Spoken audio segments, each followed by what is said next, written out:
Collective Insights is a voyage through topics and technologies revolutionizing human well-being. Groundbreaking approaches for a better world and a better life await you. Welcome to Collective Insights. Collective Insights and the work we do at Neurohacker Collective is made possible from the support of our community and the sales of our product, Qualia. Qualia is a comprehensive mental enhancement supplement designed to improve focus, mood, and flow state. Learn more about Qualia at neurohacker.com and use coupon code CollectiveInsights20 for $20 off your first order. Okay, welcome everyone. Welcome to the Collective Insights podcast. We are delighted to have Andrew Huberman back today. If you haven't listened to the podcast that we did with him a couple months ago, we'll link it in the show notes here. Andrew Huberman is a professor of neuroscience at Stanford, very well known in the neuroscience community for his work with vision, which is actually neuroscience vision, which is going to come up today, as well as the neuroscience of fear. And from fear, also non-fear, courage, and other kinds of state modification. And so we did a whole show on that, and we wanted to do a follow-up and be able to go deeper into some specific practices that people can implement, a little bit more of the practical understanding and practices that people can implement to work with fear and state change. And Andrew has brought a partner with him, Brian Mackenzie, who is new to the Collective Insights podcast, and we're really delighted to have Brian as a internationally recognized coach and innovator in the movement, health, fitness space, helped create the kind of CrossFit endurance combination between the running and endurance sports and more CrossFit kind of training world, and has been really an innovator in using breath and hypoxia training and hyperthermia and hypothermia training in performance training. And so they have teamed up together to work on some performance enhancing and state enhancing techniques. They have a project coming out called State, which is rather than thinking about different states of mind from a meditation point of view, from a really kind of grounded physiologic and neuroscience point of view. So they're here together. I'm excited to dive in. So guys, thank you for being here. All right, thanks for having us. Thank you for having us. So Andrew, just kind of start off a little bit with what had you guys decide to partner in this, and what was the interest in being able to take insights from neuroscience? And specifically, I mean, it's kind of interesting because your work in vision is not, the work in breath is a little bit more obvious. People are used to breath work being involved in performance and state, but not necessarily work with vision. But your work in vision is directly related to this also. So kind of what got you moving from just studying these things in how to make scared mice not as scared, and how to deal with certain kinds of vision disorders, into the human performance place? Yeah, so I've always been interested in bridging what we do in the laboratory to humans. So, for instance, the work in our lab that focuses on visual repair has been carried out mainly in mouse models, where you can do a lot of genetic manipulations and those kinds of things you could never do in humans or in computer simulations. So that's the reality. We do this in laboratory mice. And a few years ago, we had a discovery that we could use patterns of neural activity to regenerate cells from the eye back to the brain, restore vision in these animal models. And so that led me to take the leap into human clinical trials, where we're now, we have a clinical trial underway at Stanford for repairing visual pathways in humans using virtual reality. And so the platform for moving from animal models to humans was set up. And then my lab has also been exploring, as you know from the previous podcast and some other discussions, trying to understand the neural basis of visually evoked fear. These are the kinds of fears that people with phobias, PTSD, and even in certain forms of addiction that people are dealing with this, or how what you see impacts how you feel, essentially. We were discovering and continue to work on discovering brain areas that are involved in that in these animal models. And then a really talented postdoc in my lab Melise Yilmaz came to me and said, I want to look at this stuff in human, and I think virtual reality is the way to do it. So we built the equivalent of the mouse lab in for humans, which is essentially a box where humans can go in and we can deliver pretty much anything in the virtual space and look at how their physiology, both for certain people, we can actually do brain recordings deep in the brain because they have electrodes embedded in there by neurosurgeons. Most people typically come in and we're measuring things like sweating, heart rate, and whatnot. So we can measure fear, which we'd like to move away from the more subjective description of what that is towards physiology. Okay, so then, through my own interest in state and just understanding how important one's own state of mind and state of body is for physical performance, emotional performance, cognitive performance. We've all had good days, bad days, terrible days, excellent days. Always been interested in figuring out what are the tools that are out there that allow people to adjust their state. That led into an exploration of who out there is at least public about being very good at controlling their state in ways that they can teach and show, right? So I know that there are monks in the Himalayas that can move their pupil dilation independently, and that's beautiful and wonderful, but I need a protocol if I'm going to then evaluate that protocol in the laboratory. So I started talking to various people, and it was actually Scott Carney who wrote What Doesn't Kill Us, who told me about this guy, Brian Mackenzie, who I knew about from reading some of Tim Ferriss's books. Had read those, and I was never a serious runner, but Brian has, quite extensive accomplishments from the running world. Scott put us in touch. And at that time, Brian was out in Virginia Beach doing some work with the military community there. And we got on a phone call, and it was immediately clear to me that we were going to work together in one capacity or another, because he was telling me about the various breathing tools that he was using that really could be quantified in terms of variables like inhale duration, exhale duration, hold duration. And so we're suddenly, there was a common language that we could think about testing in the laboratory. Several discussions later and a face-to-face meeting, we realized that my other interest, which was to bring how vision can be used to adjust state, and we can get into this more later in the podcast, could be merged with the kind of breathing protocols that Brian was developing and cultivating with athletes and high performers and military and CEOs and typical people as well.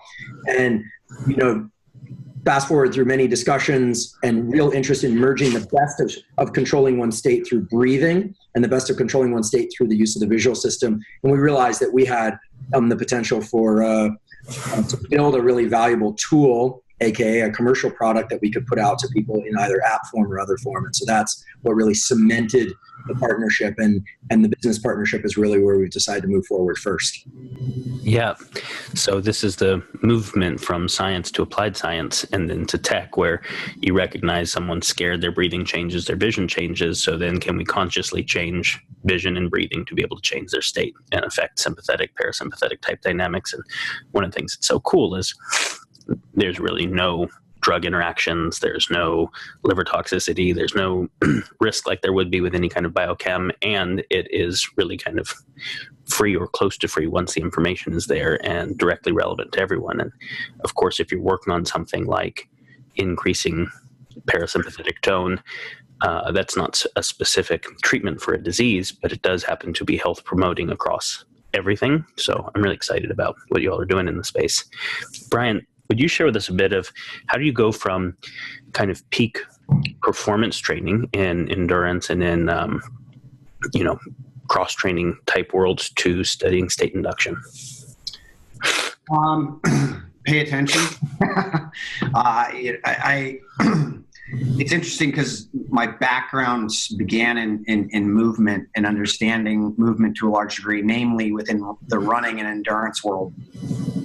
And one of the critical components of that was dealing with people who are injured a lot.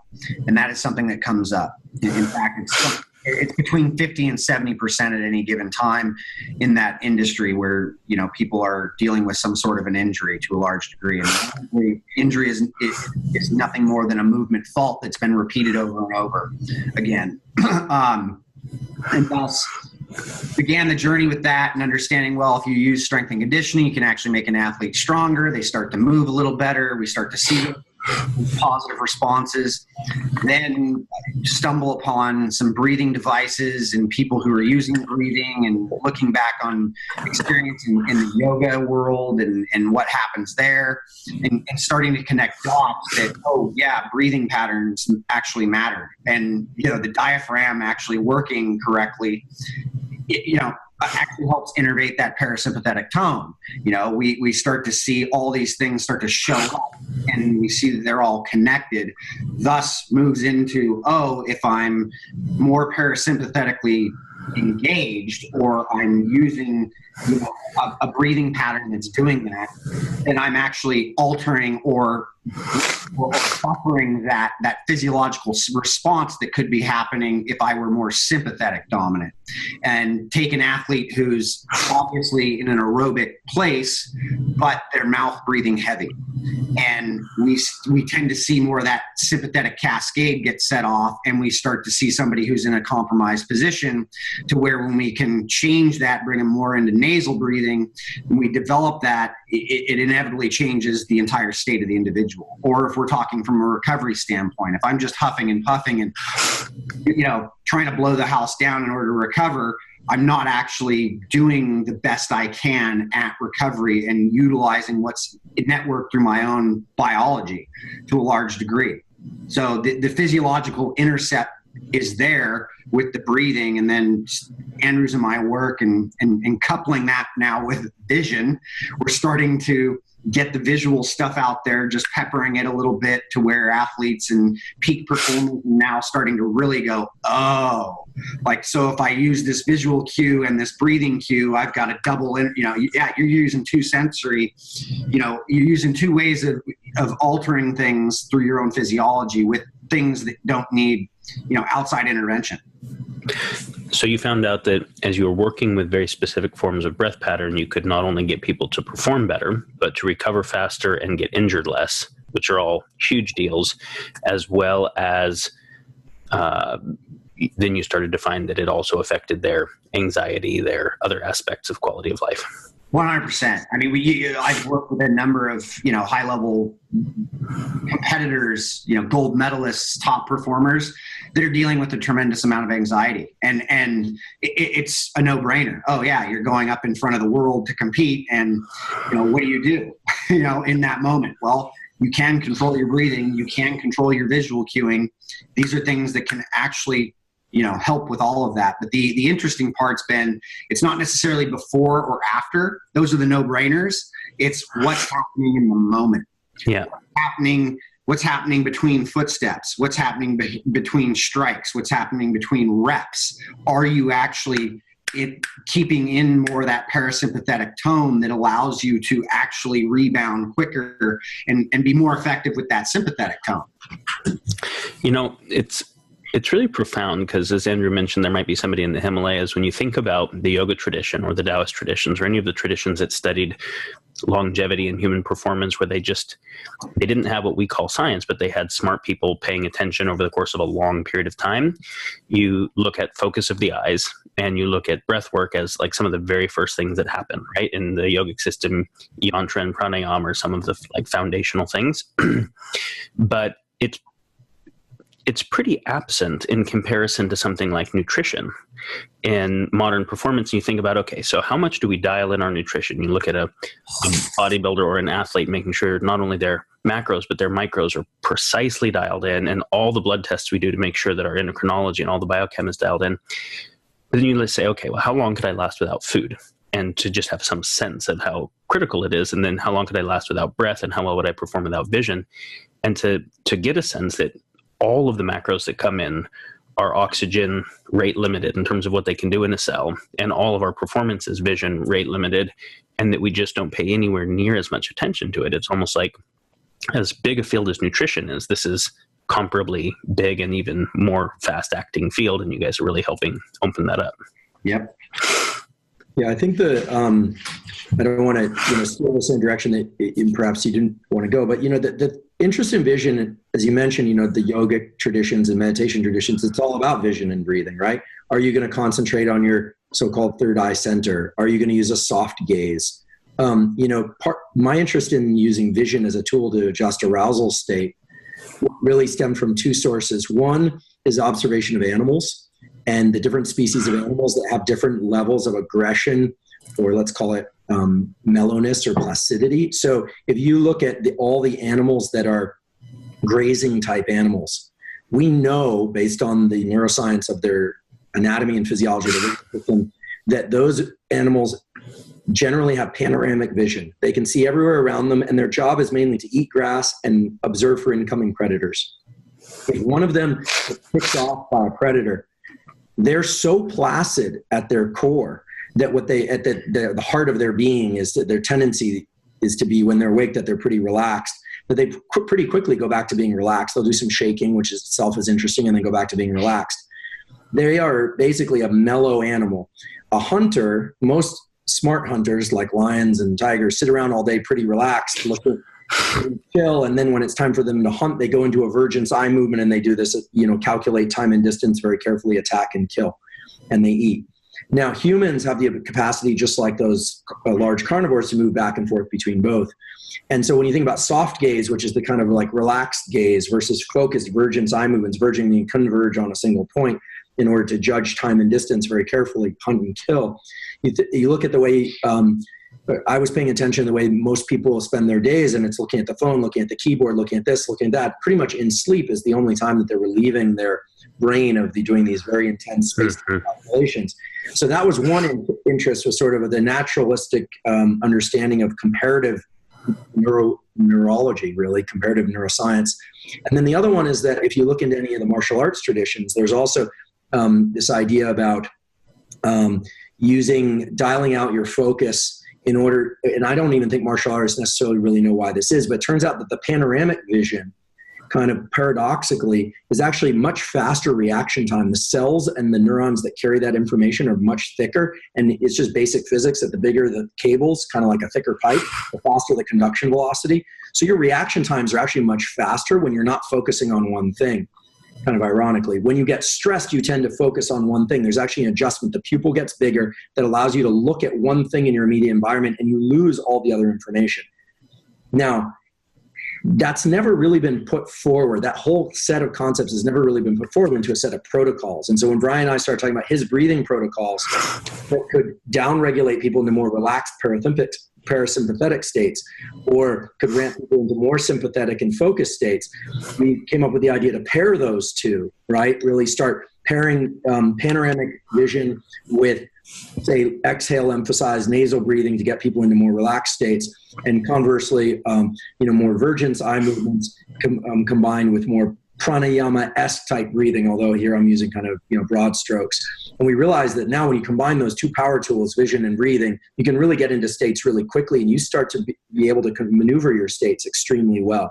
Very few people on this planet are good at maneuvering their states very well in real time. It's one thing to do in a class or a workshop or when you're getting tutorial. It's another thing when you're really stressed or when you're really exhausted to be able to shift yourself under conditions of stress. And the last point I'll make about that, I did listen to some of the stuff that I know another person that you talked to, maybe on here or in a separate venue, is Mark Devine. And it's interesting. He's talked about some of this in the form of box breathing and soft gaze and accessing subconscious. And so, I want to just tip my hat to him. And, it was the first time I'd heard it independently through another source described in a kind of protocol format. Really cool stuff. I'd love to sit down and chat with him someday. I'll connect you guys with Mark because it makes sense, right? His program went from something like a 94% fail rate for SEAL training to a 90+% success rate of the people he had trained first. And if you think about like the pain and the cost of the failure, like what a humongous thing that is.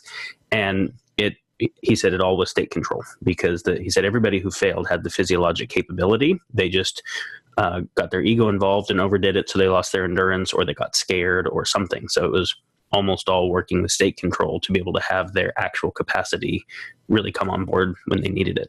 Yeah, I've known Mark for quite some time. He's a good friend. We've talked several times about this, and he's been on, he's been on the breathing thing and understood this for quite some time. And I think he's really dialed in on all this and really done a very good job at understanding how to get that into a community that was, where people were trying to get into a community that didn't really, they were looking at the physicality of things versus the actual, state of going into these things.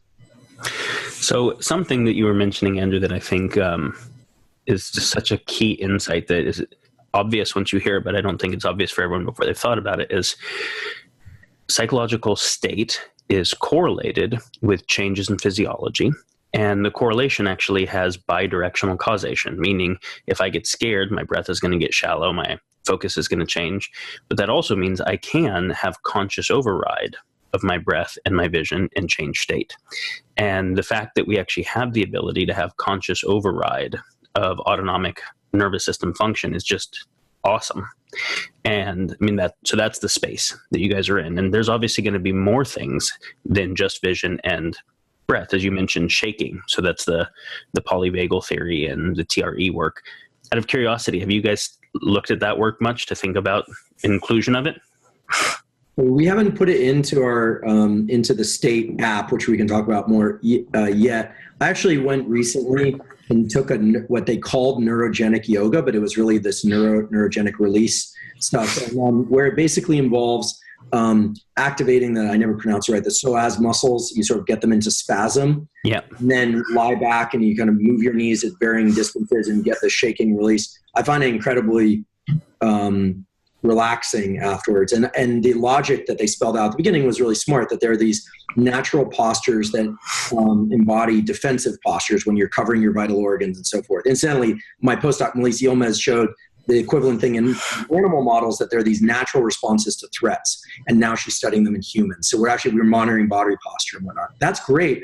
That's one half of the equation. What I like about the kind of neurogenic release stuff that other people have done is that it says, okay, if there's a natural defensive posture, there's likely to be a natural release process. Animals do shaking to let out. Shaking in human culture, at least the ones that most of us exist in, is kind of considered strange. And so most people kind of suppress walking around doing a long shake off after a car accident or something. But maybe we should start to rethink that. And I think the idea is wonderful, because it means that there are physical practices, just like breathing, just like visual, engaging the visual system differently, maybe shaking or different things of psoas engagement and then release. Physical protocols that allow you to achieve different neural states of mind is what we're all about. That's what Brian, that was the point of convergence. It shouldn't be mysterious. If I want to get stronger, I know how to do that. There are protocols all over the web.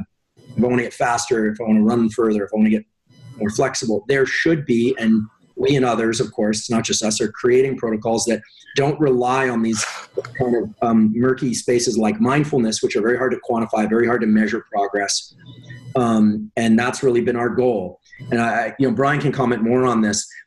Some of what's come together in this, what we're calling the state app technology, is the ability to customize, regularly update according to your progress, and actually measure how well you're buffering stress based on your use of protocols. The same way that you might do a kind of 1 rep strength test, analysis every once in a while. I call it analysis. But you might go in and see how much stronger you've gotten, how much more flexible you've gotten. You should be able to say, hey, how much better am I now at buffering stress? So I don't know, maybe you want to talk about the carbon dioxide tolerance is a very interesting aspect of this that doesn't get enough airtime, in my opinion. Yeah.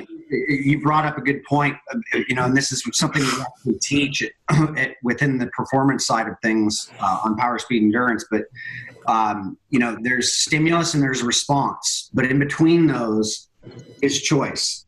And this is where that physiological intercept exists. And this is where that, like when we went shark diving and got out of the cage with a shark, you're out there with a great white and you realize very quickly that this is a very real situation.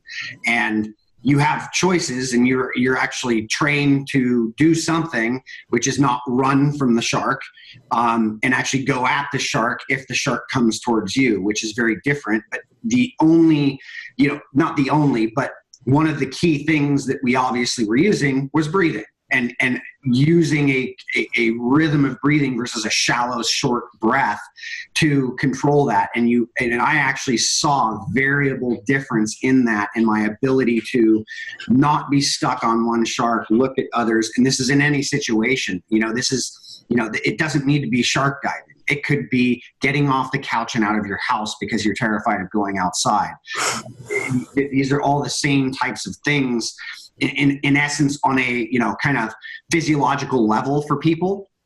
They're just subjective to a large degree. So using that choice and getting people the skill development of actually using protocols in real time inevitably is nothing different than, hey, I'm strength training and I'm squatting. Well, you squat every day anyway, but all of a sudden you start getting up easier from the couch. You start moving better from, getting off the toilet, whatever. It's all the same type of concept. And this is largely where we really want to get people integrated. And so they have a tool that is real time. So, Brian, I want to ask you some questions about breath, and just to frame it up, I mean, this is probably obvious to most people who exercise, but if we just use the analogy that would be relevant for at least some people of if you're trying to mod or augment a car to go faster, the first thing that you do is pay attention to the air intake, and whether it's a cold air intake or ram charger, supercharger, those are all different ways to get more oxygen in so you can combust more hydrocarbon. And this is no different in human cells.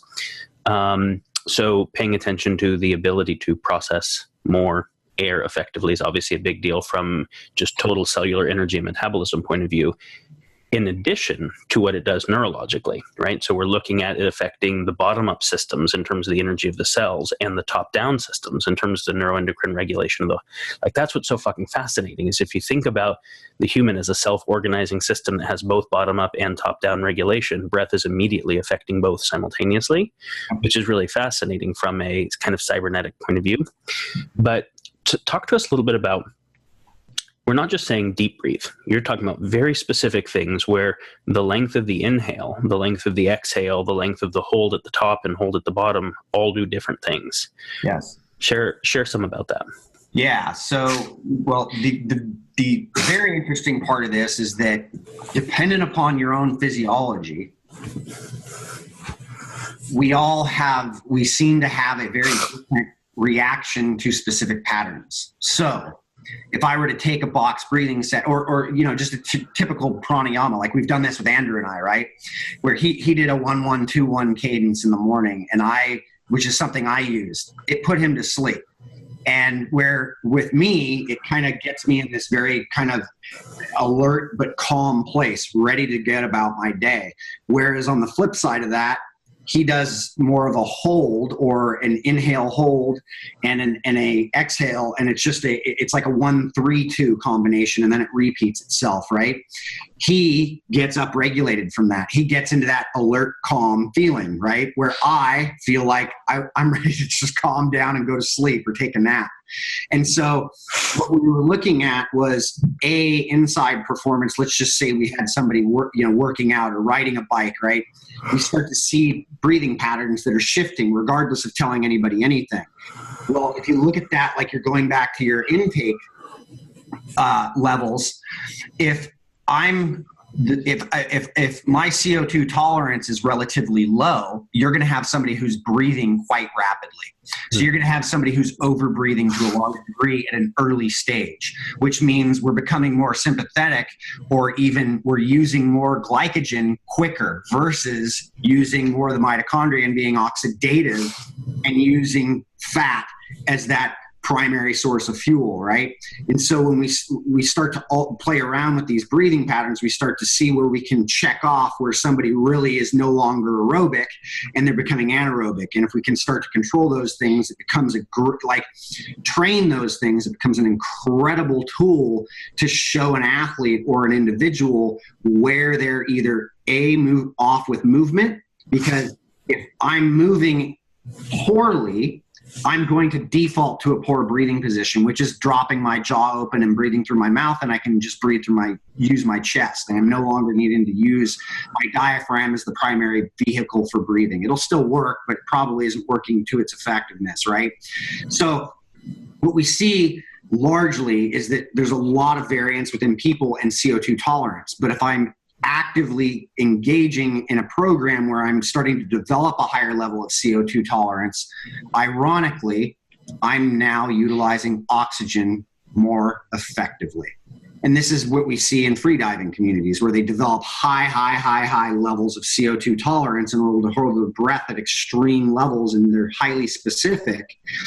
And although we're not trying to get somebody that specific, but we're trying to get them to utilize oxygen at higher levels in their own training. So we start to play around with that. So, really, it becomes an individualized process, which is kind of the key to what we're developing and really working on is what are those set points? What's your CO2 tolerance level look like? What does that look like? And then what protocols work best with you in specific areas. And then if we're actually training or working out or we're in a performance situation, what's idyllic there as well. And so it really is a lot, but it becomes how well are we actually using the oxygen?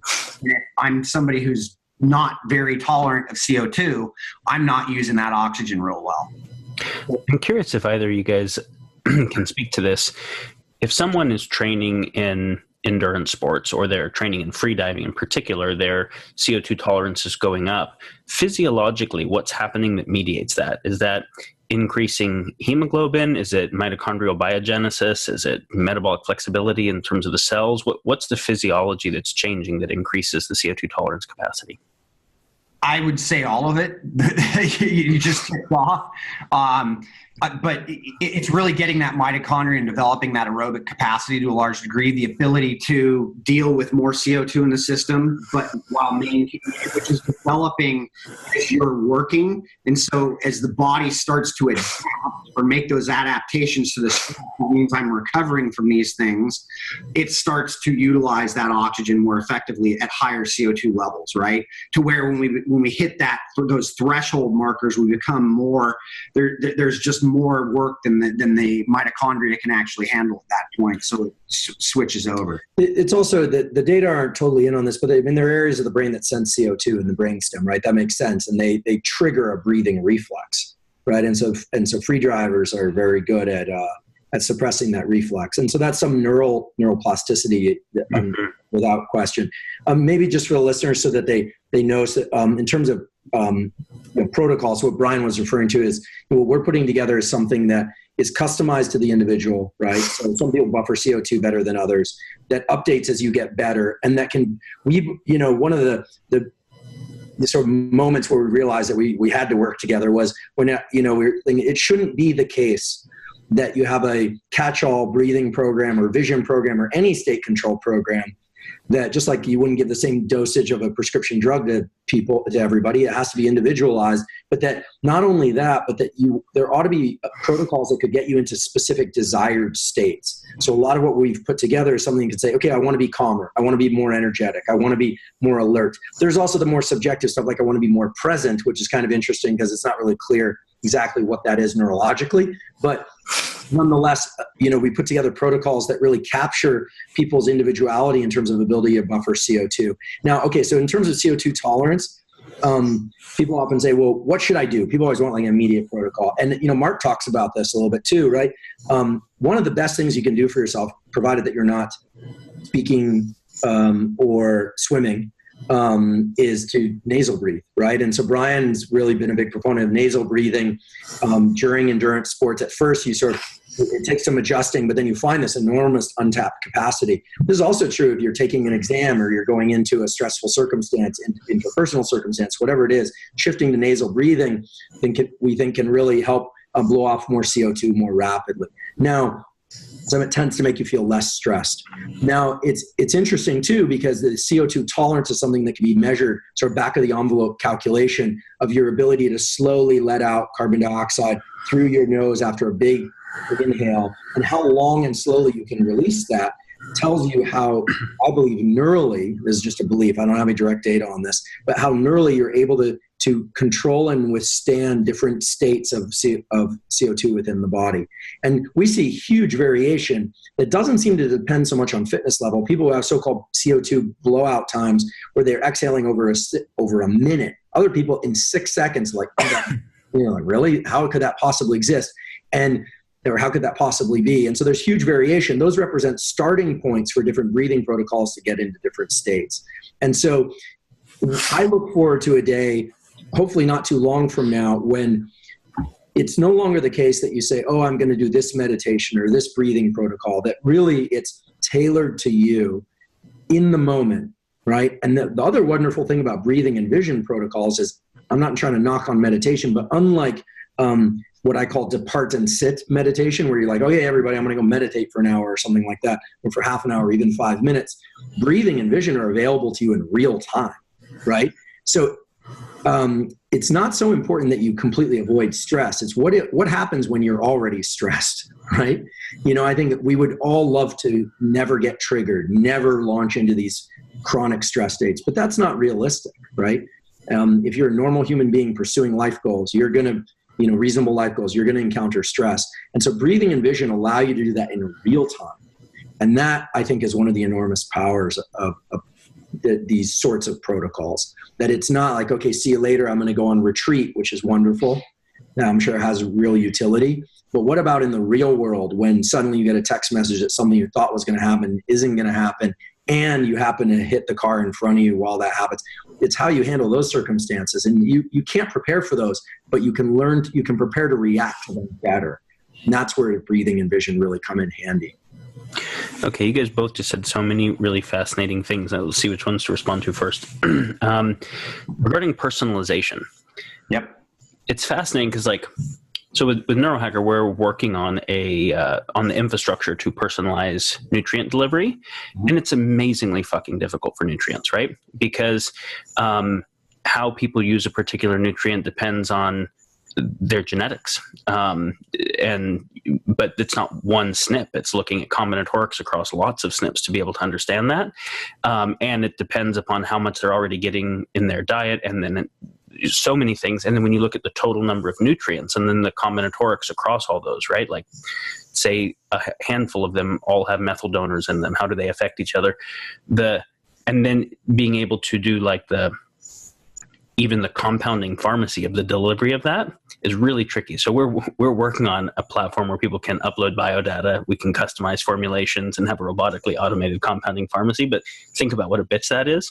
But then with regard to breath, it's because there's so many variables, right? And the delivery mechanism of it's tricky. With regard to breath and vision, it's like, okay, how long is my inhale? How long is my exhale? How long is the hold at the top and bottom? I've got 4 variables. And if I fuck it up, the worst thing that happens is I feel kind of shitty for a second, and then I do it differently. Yep. And the same with vision, like I'm focusing a far away or I'm focusing close. Like the number of variables are not that many, and people can get the real-time feedback and play with it. So the combinatoric space really does allow personalization without the need for external diagnostics safely, which is awesome. It's Yeah, I mean, you hit on a really interesting point. I don't want to make everything about the state app, but the whole purpose of the state app, which should be out in June or July of 2018. The whole purpose of that was to incorporate something where it would be personalized and update to you in real time. I can tell you right now, I traveled yesterday and this morning, so my capacity to buffer stress is different than when I've been home for a few days, sleeping regularly, maybe it's jet lagged, et cetera. So the ideal state shift should be, okay, let's say I have to do some focused work this afternoon and I'm feeling tired and I want to kind of be alert and focused, and then tonight I want a good night's sleep. The protocol that it spits back to me to do takes into account my carbon dioxide tolerance in real time, and then I get to also tell it that was kind of difficult, or that was too easy, or that was just right, and then it updates. So it should be dynamic. Right. And so again, not to knock on meditation, but I think it's rare for anyone to come around during meditation, tap on your shoulder, and say, hey, how mindful are you feeling right now? Well, my thoughts are kind of drifty, or, I'm feeling really focused, or whatever it is. We should have the ability to move into the spaces that we want to move. In fact, I would define a really powerful human being as somebody that can control their state very well. A puppy and a child can't do that, so they have to outsource it to adult animals in their pack and humans, right? And when we reach adulthood, we're supposed to be able to control our state. Now, these days, one of the main interests in developing these tools wasn't just for athletes and high performers. I'm in the academic community, if you will, the elite academic community, just by virtue of the people I'm surrounded by. And they're some of the most stressed out people on the planet, and they study the brain. And some of them are exceptionally good at buffering stress. I'm always impressed at colleagues that can just, move through space as if nothing bothers them.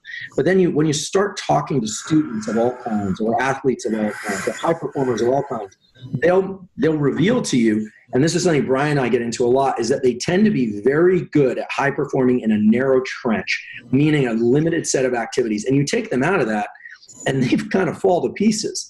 And I don't get any amusement out of that. What you're really seeing is that their neurology Just like the guy, we can all see, that guy that just bench presses all day, doesn't do anything else, and you see him walking around, you're like, okay, that guy's done a lot of bench presses, but like he clearly needs to hit the squat rack, maybe do something else in addition to that. A lot of us have become like that intellectually and cognitively and emotionally too. So what do? We start limiting our behavior.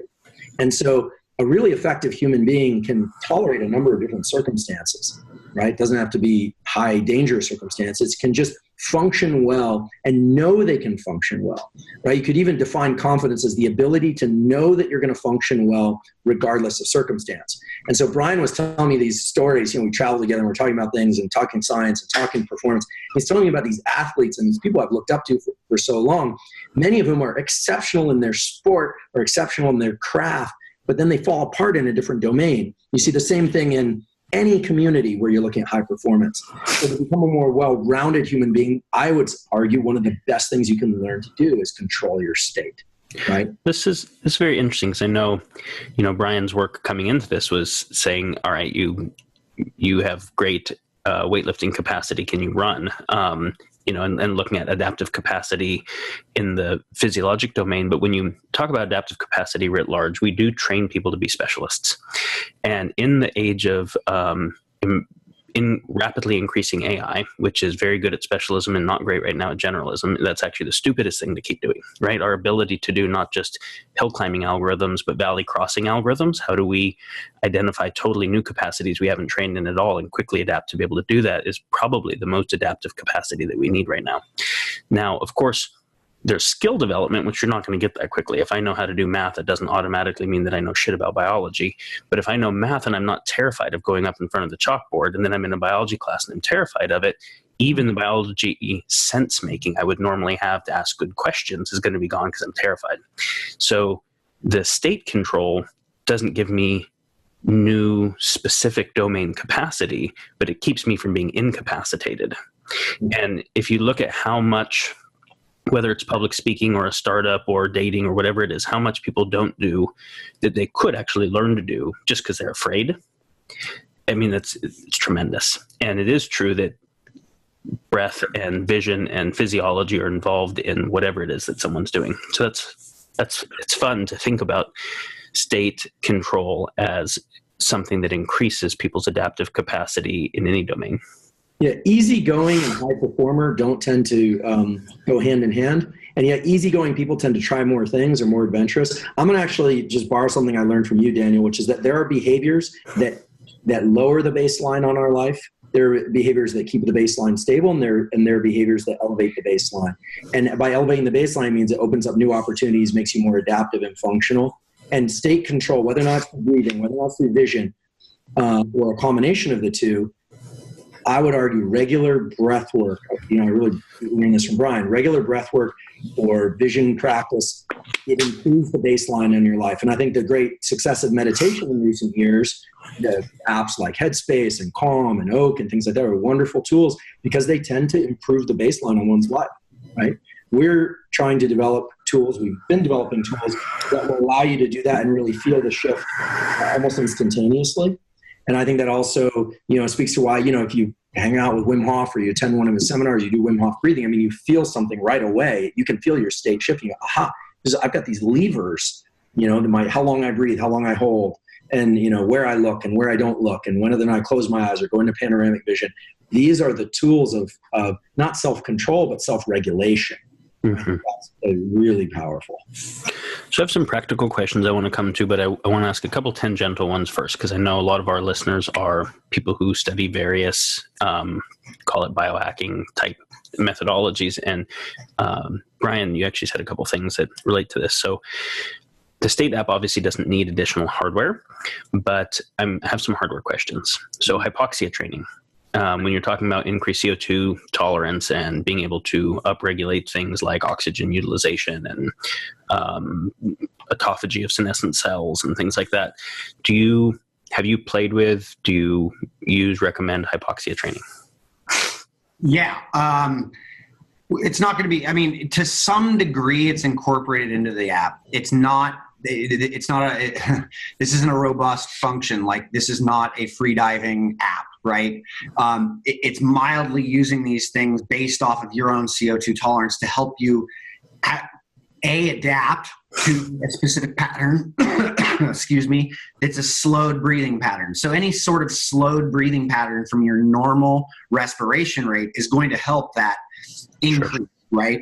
Thus, if I spend a block of time working on that to a large degree, create an adaptation, and then make a change, and within the app it customizes, right? Did that feel easy? Did that feel worse, right?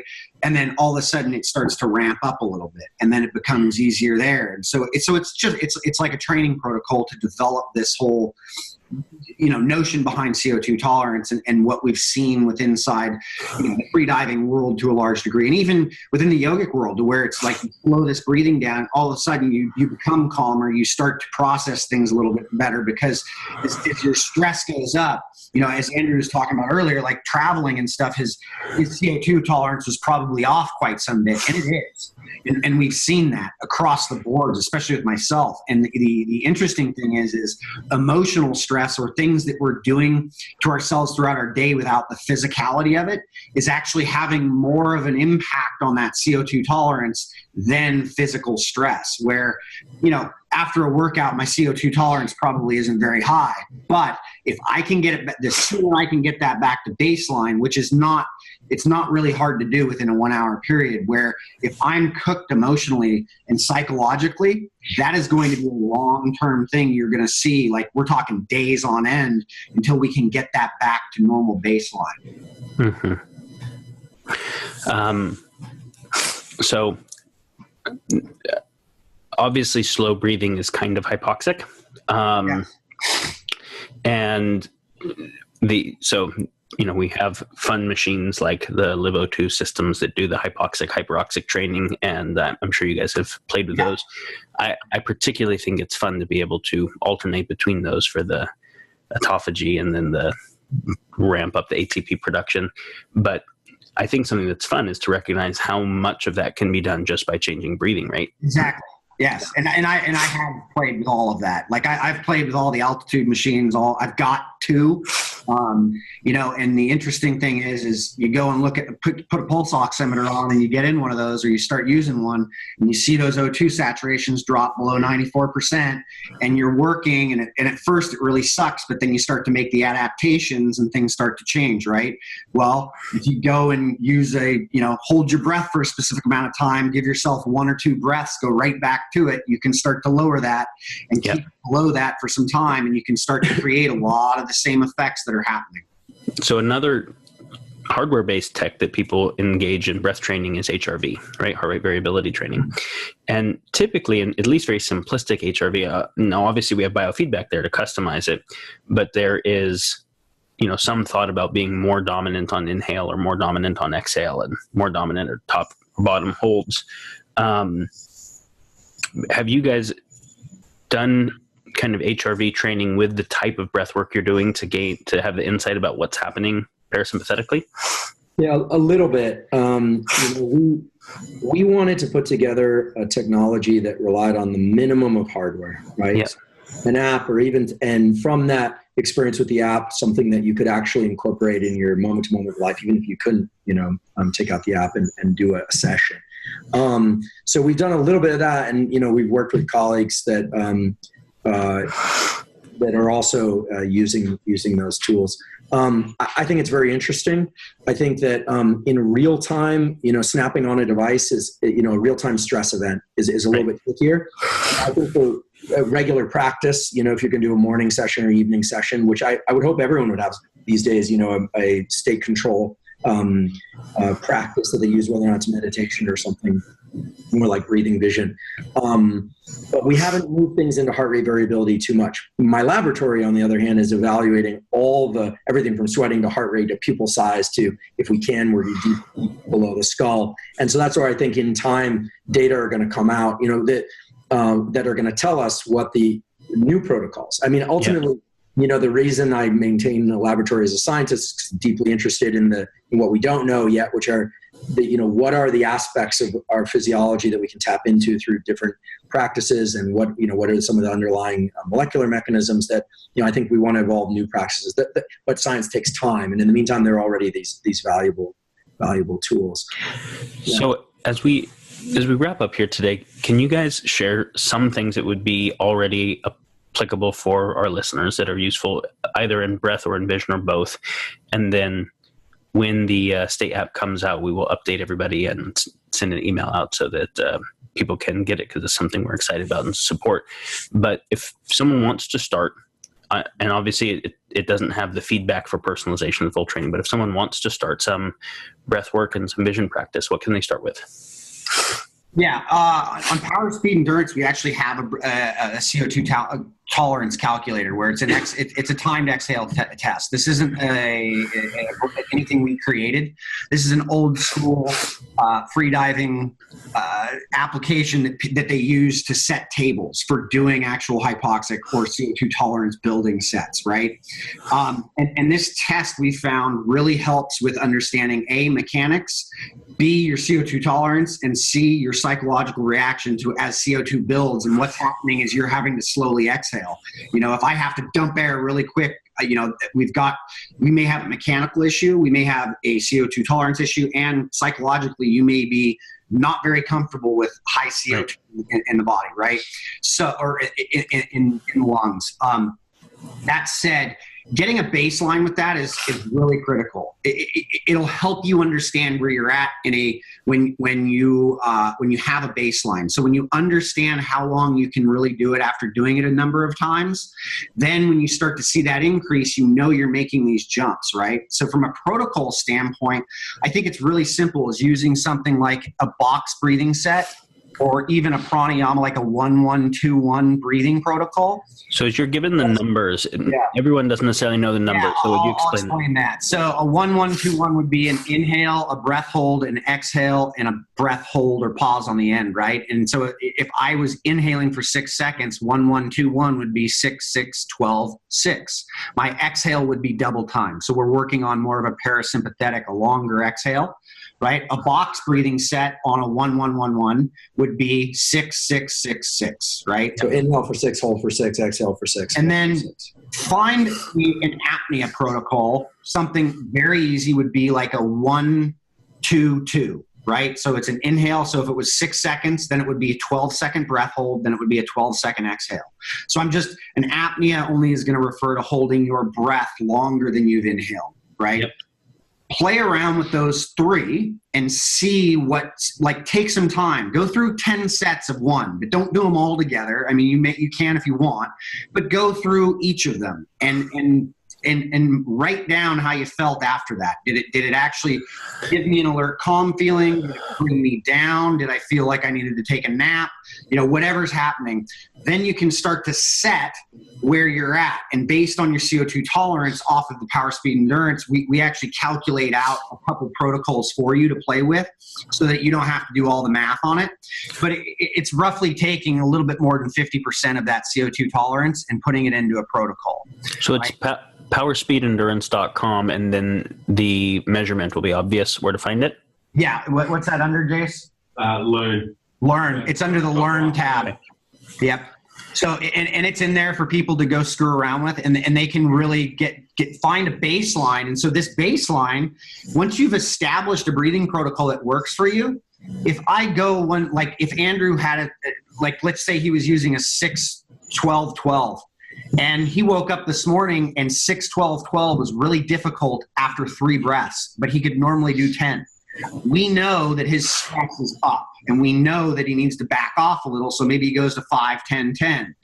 If that continues in that fashion, if he's at 5-10-10 or even drops to 4-8-8, we know there could be a problem probably occurring physiologically, getting sick, immune system, something like that is happening underneath the hood that I need to be aware of. So what do I need to do in order to make those changes? It's not more stress, I can tell you that. So it's probably de-stressing to some degree. So using some tools and using that understanding to actually pivot and make some reasonable choices, whether it's nutritionally, whether it's physically, whether it's more rest, etc. So people can explore these 3 different breathing protocols, and they can look to see if their CO2 tolerance goes up, and then also just pay attention to their state and see how meaningful it feels for them. Exactly. Andrew, what about vision? Is there something basic you can tell people to play with? Yeah, the simplest thing, if I were just think, in 10 seconds, I would encourage people to start a practice in which they close their eyes and pay attention to their internal state. I would hope they would keep breathing. That would be a good thing to do generally. Nasal breathing, ideally. And then the other one is to learn how to go into panoramic vision, to look out, ideally outside, but you can also do this inside, and start to absorb the entire visual scene, meaning often the periphery, sort of defocus the eyes.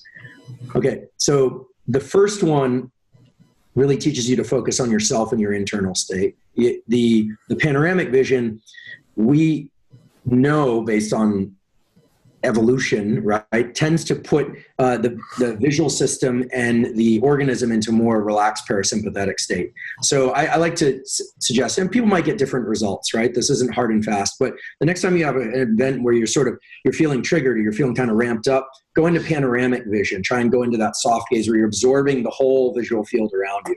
Now, there's an intermediate one as well, which is to learn how to focus on a vergence point. This is great for increasing powers of concentration. So looking at something, it can be your hand, it can be something a short distance away, or even across the street, a tree or something out the window, and trying to hold your focus on that while also thinking about your internal state and your vision, right? Mm-hmm. I would argue that as humans, we can concentrate on two locations, our internal location and our inner self and an outer self at the same time, but probably not more than two. It's hard to think about three things at once. Maybe we're just toggling back and forth really fast, who knows? So the practice, I think, that's really powerful is where people learn to step through these different, let's call them locations or time references. And I'll mention why it is similarly called. If you were to take a few moments each day, doesn't matter when, morning, evening, afternoon, and close your eyes and focus on your internal state, your breathing, kind of keeping track of your breathing as a sort of second hand on your experience, you're becoming ultra present. You're in the here and now. When you look out onto a visual scene and you let your visual field expand and you go into panoramic vision, you're not focusing on the here and now, you're focusing on the everything that exists. Now, in that moment, of course, right? There's nothing mystical about that statement.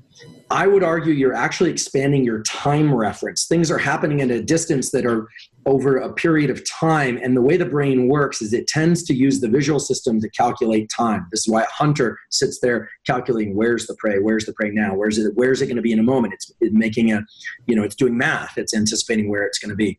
So by going from internal state to kind of panoramic vision, you move through these different so-called space-time domains. And then an intermediate one, like looking at your hand. Put simply, spend a couple of minutes each day thinking about your internal state with your eyes closed. Then open your eyes and focus on something in your immediate environment. Focus on that while also paying attention to your internal state. And then try and take in the whole visual scene, ideally outside, and kind of let your vision just go everywhere. And maybe also pay attention to your internal state. And then quickly go back into yourself. So when you do that, what you're doing is you're training the brain to step between different space-time reference frames. Extremely powerful tool, mm-hmm. Totally free, totally easy. Mm-hmm. I think as long as you're not closing your eyes while you're driving, or then it seems safe enough. So I think that practice alone embodies a lot of the different kind of meditative practices in a kind of shorthand, and can teach you to control where your brain is focusing. And then just as a point of reference, if you think about your typical day when you're not being mindful of what you're doing, so to speak, you're moving along through space and you get a text message, your space-time reference moved into the text. Then it's back on your email. Then it's in the conversation that you're having. No wonder we're all becoming slightly ADD schizophrenic with this kind of space-time leaping. And as a final point, Brian and I like to talk about this. What if I told you that for 8 hours every 24-hour cycle, you were going to be completely insane?